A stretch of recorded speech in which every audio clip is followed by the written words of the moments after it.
নমস্কাৰ আত্মপ্ৰকাশ দৰ্শনলৈ মই সংগীতাগৈ আপোনালোকক স্বাগতম জনাইছোঁ।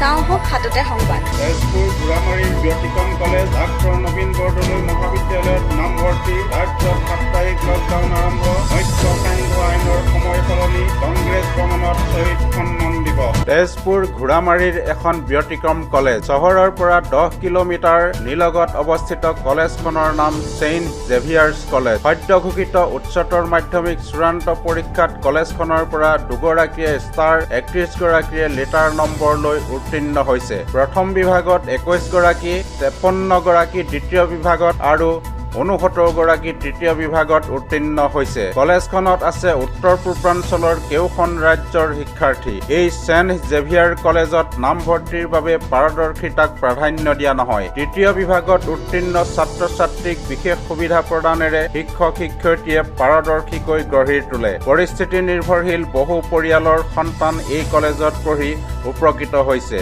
দৃশ্যবাৰ্তা নিতুল বৰাৰ। কৰঙাজনীয়াৰ প্ৰণৱ গগৈয়ে অসমীয়াত লেটাৰসহ চিনামৰা কনিষ্ঠ মহাবিদ্যালয়ৰ পৰা প্ৰথম বিভাগত হয় উত্তীৰ্ণ। মই চিনামৰা কনিষ্ঠ মহাবিদ্যালয়ত অধ্যয়ন কৰিছিলোঁ আৰু তাৰ পৰাই উচ্চতৰ মাধ্যমিক চূড়ান্ত পৰীক্ষাত অসমীয়াত লেটাৰ লাভ কৰি প্ৰথম বিভাগত উত্তীৰ্ণ হ'বলৈ সক্ষম হৈছোঁ। মোৰ এই সফলতাত কলেজৰ ছাৰ বাইদেউসকলেও বিশেষ সহায় কৰিছিল। বিশেষকৈ অসমীয়া বিভাগৰ বাইদেৱে ফোনৰ জৰিয়তে দিহা পৰামৰ্শ দিছিল।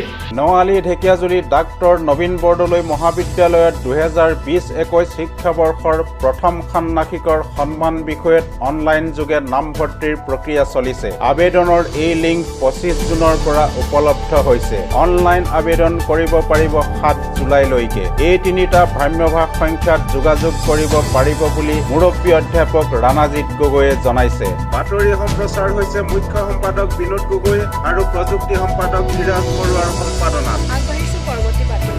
আজিৰ পৰা প্ৰতি শনি আৰু দেওবাৰে অসমৰ পৌৰ প্ৰমুখ্যে নগৰ এলেকাত হৈছে সম্পূৰ্ণ লকডাউন। গুৱাহাটীত দেওবাৰে ৰাতি 12 বজাৰ পৰা 14 দিনলৈ হ'ব কঠোৰ লকডাউন। অন্যহাতে গাঁৱকো সামৰি কালিৰে পৰা বলৱৎ হৈছে সন্ধিয়া 7 বজাৰ পৰা পুৱা 7 বজালৈ নক্ষ সান্ধ্য আইন। যোৰহাটৰ কংগ্ৰেছ ভ্ৰমণত কালি শ্বহীদৰ প্ৰতি সন্মান দিৱস পালন হয়। মহামানৱ মহাত্মা গান্ধীৰ প্ৰতিচ্ছবিৰ সন্মুখত ভক্তি প্ৰদীপ অৰ্পণ আৰু শ্ৰদ্ধাঞ্জলি প্ৰদানেৰে সীমান্তত চীনা সৈন্যৰে সংঘৰ্ষত শ্বহীদ ভাৰতীয় সৈন্যৰ প্ৰতি জনাই শ্ৰদ্ধাঞ্জলি সন্মান। আজিৰ সংবাদ ইমানেই। চাই থাকে যেন